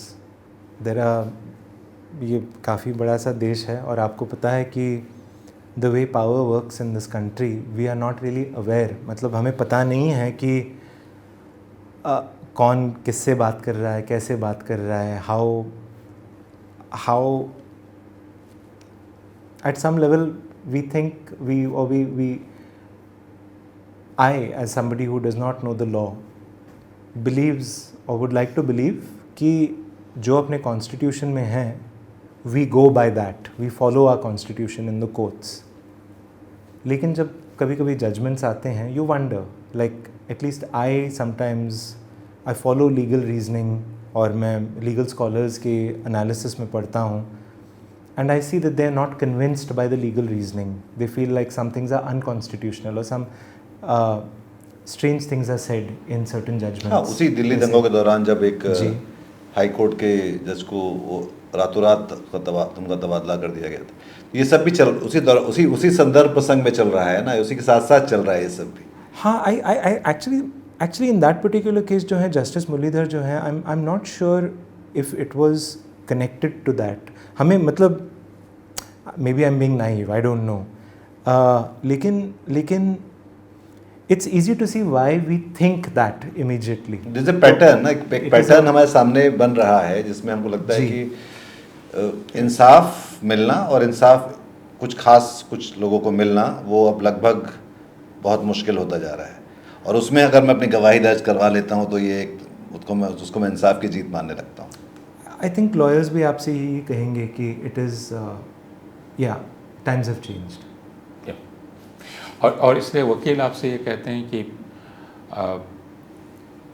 आपको समझना पड़ेगा कि आप किस वक्त ये काम कर रहे हैं जी। और किस वक्त हम ये काम कर रहे हैं। तो आप जब कहते हैं 2 साल हो गए, 2.5 साल हो गए, और एक ही वकील के लिए फ़र्ज़ कीजिए कि ये कहानी अगर निसार के नहीं उस वकील की होती जो बार बार वहाँ जा रहा है, और मैं कई बार वकीलों की तरफ से सोचने की कोशिश करता हूँ, लेकिन वो अभी मसला नहीं है क्योंकि हम आपकी किताब पर बात कर रहे हैं। हाँ, Sorry, one small thing I would just want to say कि इसलिए I've come away my biggest learning जो मैंने सीखा है पिछले 7 साल में is that individuals are अगर आप एक सिस्टम और एक बड़ी कहानी की आप डिस्क्राइब करना चाहते हैं तो people are great to explore the limits of that system and what has happened. लेकिन to sort of effect real change, to look at people alone as the reason for why something is happening, that is a mistake. आपको systems को देखना होगा. You have to understand the links that exist, that have come to exist over decades between people in all walks of life, whether in the police, whether मैं आपको बताऊंगा in the back of my book यहाँ पर एक वकील हैं Rakshpal Singh, very nice person. I mean he was nice to me. तो he is a क्या कहते हैं, वो VHP के साथ काम करते हैं. I think he is a legal cell head यहाँ पे दिल्ली में, और वो मुझसे कहते हैं कि देखिए हम तो शाखा में गए थे, हमारे बच्चे भी शाखा में गए थे या जा रहे हैं या something, and he says we have the same ideology, they think the same way, and he says देखिए I want my kids to enter the judiciary. तो when I walked out of that meeting, जब हमारी interview ख़त्म हुई, I walked out of that meeting and I just thought to myself कि हाँ, this will also change the country in its own way. These ideas will also have a bearing at some point on some judgment somewhere down the line.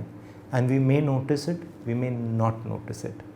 We may never know why a certain judgment was passed a certain way. And that is in the future. I can't even see. Forget now. So we do not understand, we do not know. That's because we have not studied in greater detail. This month's Caravan cover story जो है, by the way, about RSS and the judiciary, I have to read it. But when I saw कि उन्होंने ये story लिखी थी, I thought it's frankly amazing. And I think you need more such explorations. As a journalist, I feel like we aren't looking at these systems in the manner that we should. It's very, very important. So let's come to the word you just uttered, आपने RSS का नाम लिया और RSS की भी एक केंद्रीय उपस्थिति इस किताब में है। यानी मुंजे के बाद अगर कोई एक उसको आप सिस्टम भी कह सकते हैं, क्योंकि आरएसएस अपने आप में सिस्टम है और आरएसएस अपने आप में ख्याल है, लेकिन वो एक बहुत मजबूत उपस्थिति है जो अनमेकिंग ऑफ डेमोक्रेसी और उसके साथ साथ एक पूरे आइडेंटिटी प्रोजेक्ट को बनाने में सबसे महत्वपूर्ण फैक्टर है। वह कैसे इस किताब की योजना में आया और वो क्यों आपके लिए बहुत महत्वपूर्ण है? आरएसएस, राष्ट्रीय स्वयंसेवक संघ। राष्ट्रीय स्वयंसेवक संघ के बारे में मैंने इसलिए मैंने रिसर्च करना शुरू किया था क्योंकि मैं अडवाणी जी के बारे में मैं पढ़ रहा था और जब he said कि he joined the RSS, मैंने कहा I have to understand कि RSS है क्या, क्योंकि हमारे मतलब थोड़े रिश्तेदार हैं वो RSS में हैं and they were very nice to us and they're generally nice people। तो मैं कभी कभी सोचता था कि भाई individually they seem to be fine, मतलब ठीक हैं on the face of it, group में जाकर क्या हो जाता है लोगों को। So you know, so I think I wanted to understand for myself। देखिए किताबें तो लोगों ने लिखी हैं about the RSS, but I wanted to understand for myself कि इन हिस्ट्री उनका क्या काम था, कि जब पुलिस रिपोर्ट्स में क्या लिखा गया था उनके बारे में, in intelligence briefings internationally, अपने डिप्लोमैट्स क्या कह रहे थे, what was Nehru thinking about them। तो that's how it actually happened, धीरे धीरे it happened। and when तो एक तरफ से I was moving backwards through Advani, other way I was moving forward through Munje, and at a certain point landed up on जिसे कहते हैं जिन्हें कहते हैं डॉक्टर जी हेडगेवर। हाँ, तो ऑडली जब मैं उन पर मैं रिसर्च कर रहा था, there was more material from the RSS about him than I was able to locate. देखिए मेरे लिमिटेशंस हैं ऑफ लैंग्वेज एंड जियोग्राफी, तो maybe had I gone to some archive somewhere else I would have found something. लेकिन उनके I think diaries मुझे मिले and I started reading them, translate मैंने किया, and I started getting a picture of who he was and what his concerns were.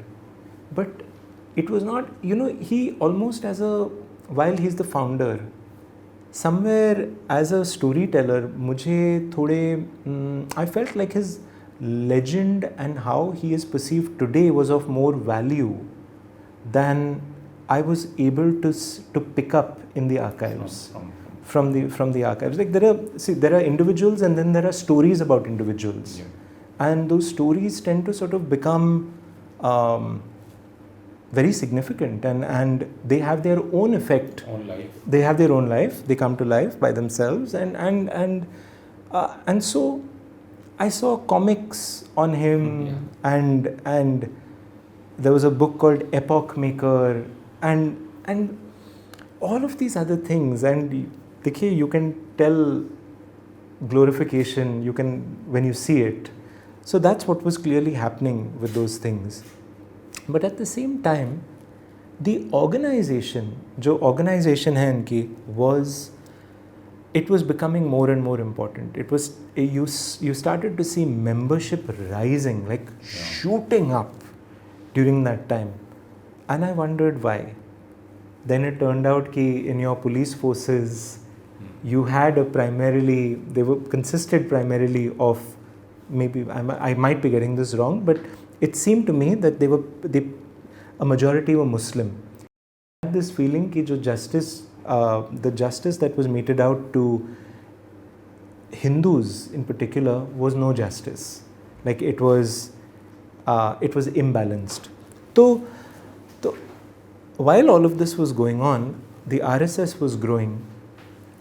I found one document where Munje had written in the articles of his institution कि if something happens to this institution, the assets and all the money should go to the RSS. So there was a direct link over there वहाँ पे. And then when I started looking at partition documents, जब partition documents मिले मुझे, तो उस वक्त फिर you could see very very clearly कि नेहरू के मीटिंग्स में, emergency committee meetings में, the RSS and the Mahasabha were a major concern वहाँ पे. Like Nehru felt कि a lot of the violence in Delhi, particularly in September 1947, was organized, and he was getting briefings on 100 लोग आए हैं RSS के इस area में, what are we doing about them. He was constantly grappling with them. He was grappling with the fact कि जो posts vacant थे after people moved to Pakistan, वहाँ से those posts were being filled by people with a communal outlook, RSS.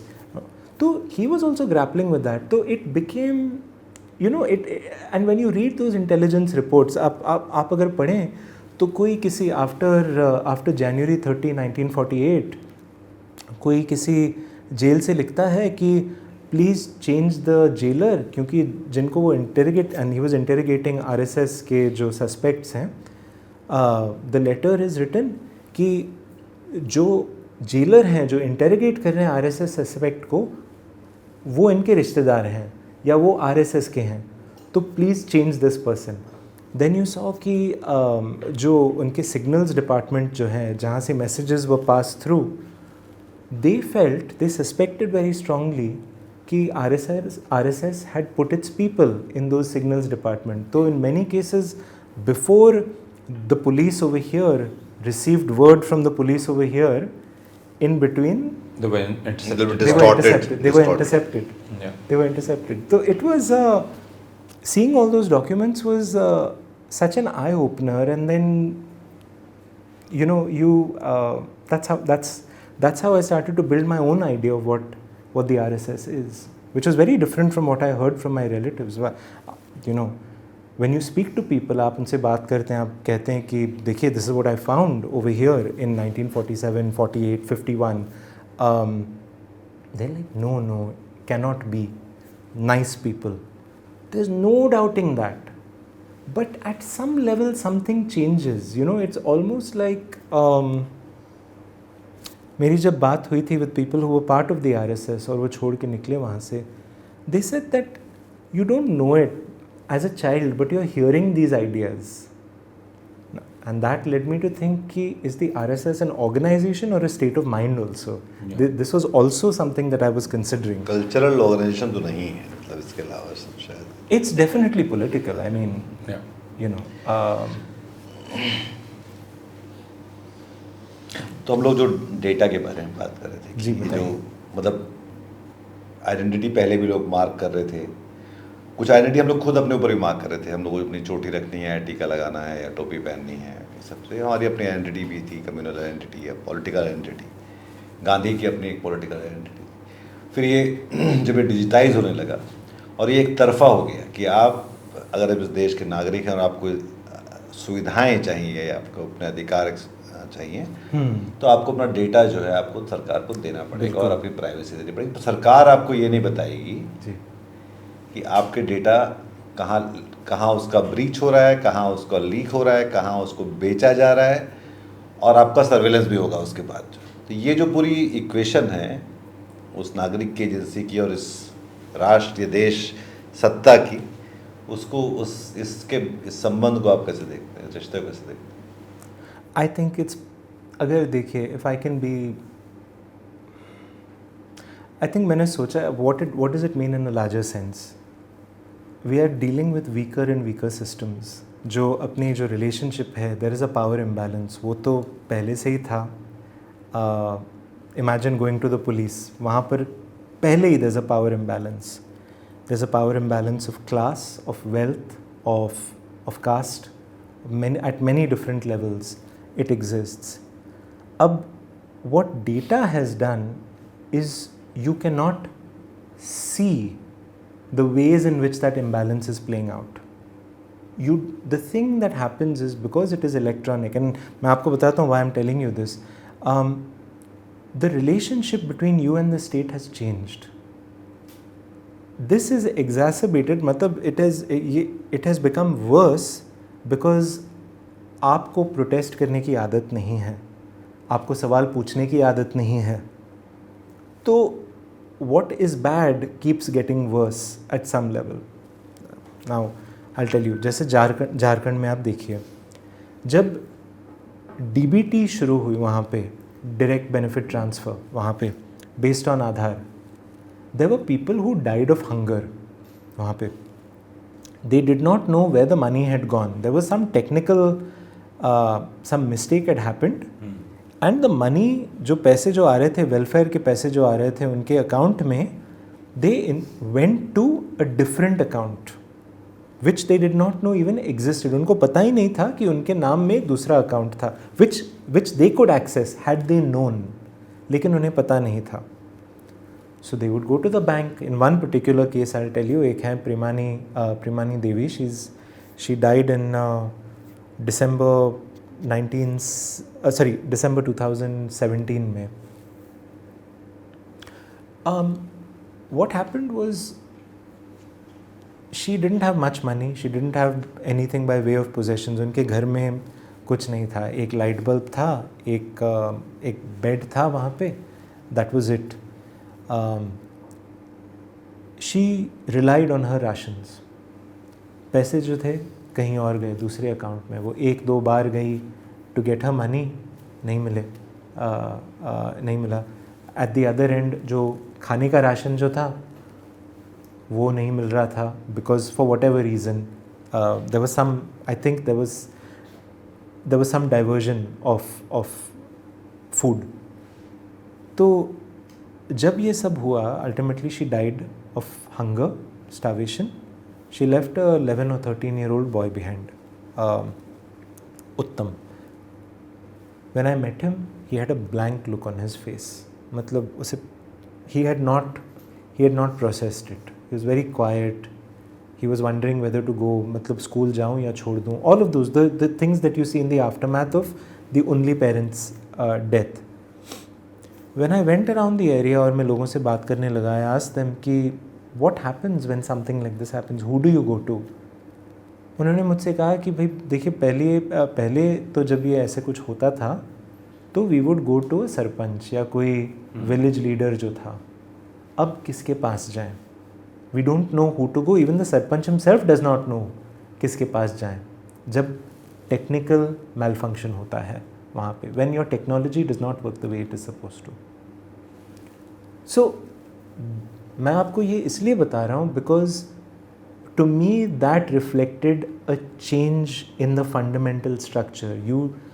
To correct something that is not working, you could earlier go somewhere. आप किसी से पूछ सकते थे, but now you cannot. Who do you go to? So there is a layer that technology places, or it impersonalizes things in a country like India, where face-to-face contact, where people-to-people contact is, we find it vital on a daily basis. In places where technology malfunctions, आपका backup option क्या है? If there is no backup option, or if your backup option does not work, then your role in society has weakened. By not getting your food, your place in society has weakened. So we see it across the board. मैं आपसे before we started this, I was telling you about Digi Yatra, I was telling you about FASTag. We see them as tools of convenience. If they are convenient, why do they require more space? Why are the lanes for example, cash transactions? If you choose cash transactions, which is as much as legal as any electronic transfer in this country, why is there a penalty on it? So these are not questions कि मतलब हमें पूछना चाहिए, हम पूछ नहीं रहे हैं.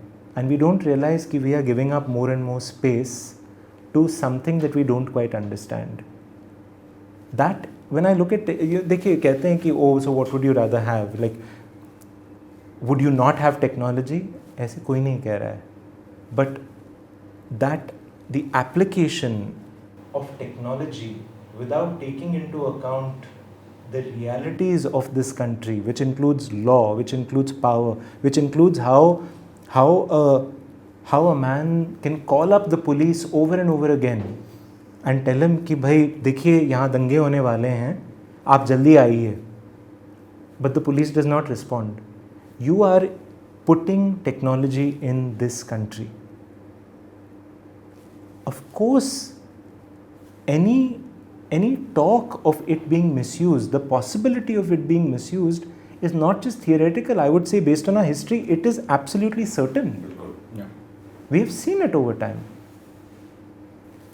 आप 1992 बॉम्बे राइट्स के आप रिपोर्ट्स अगर पढ़ेंगे 92, 93, January 93, yeah. When you look at those reports, एक लाइन है वहाँ पे, एक तो लाइन है somewhere in between. In the weeks before the violence began, दंगे होने के पहले, in one locality बम्बई में मुस्लिम घरों के बाहर चौक के साथ एक मार्क किया गया वहाँ पे. Identification has been weaponized already. So when you add an electronic layer to it, so it becomes even more. Yeah. I think there's a lot we don't understand just yet. The conversation is being led by people who are given the freedom to speak. इसीलिए I spoke to reporters and asked them कि जब आप आधार cover कर रहे थे अपने papers के लिए, आपका एक्सपीरियंस क्या था? The stories they told me.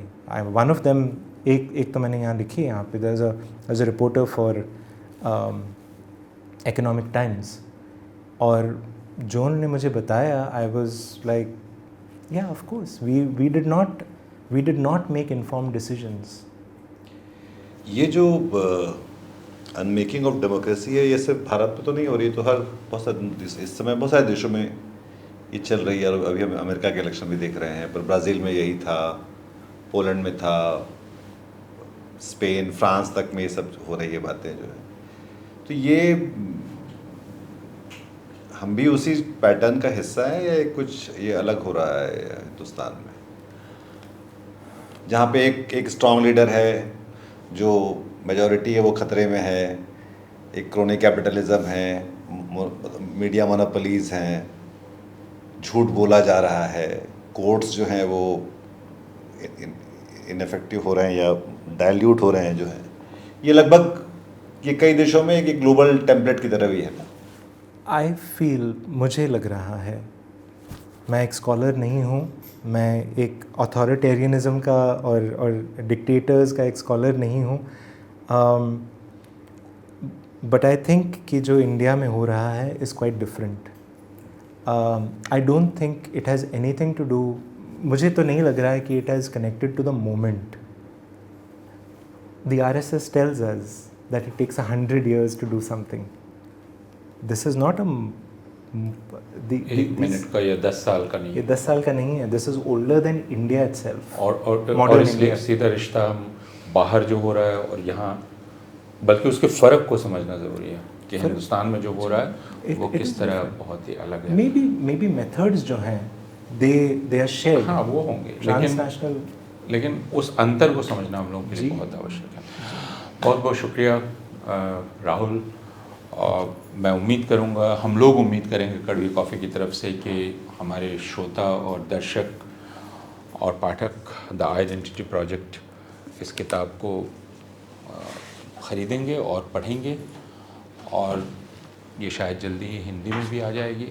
ये जैसा राहुल ने कहा कि हमारे लिए बहुत ज़रूरी है कि पहले हम समझें और दूसरे हम पूछना शुरू करें, क्योंकि हम पूछते नहीं हैं, और जब हम पूछते नहीं हैं तो हम और कमज़ोर हो जाते हैं. तो बहुत शुक्रिया इस किताब के लिए और इस बातचीत के लिए. शुक्रिया. Thank you.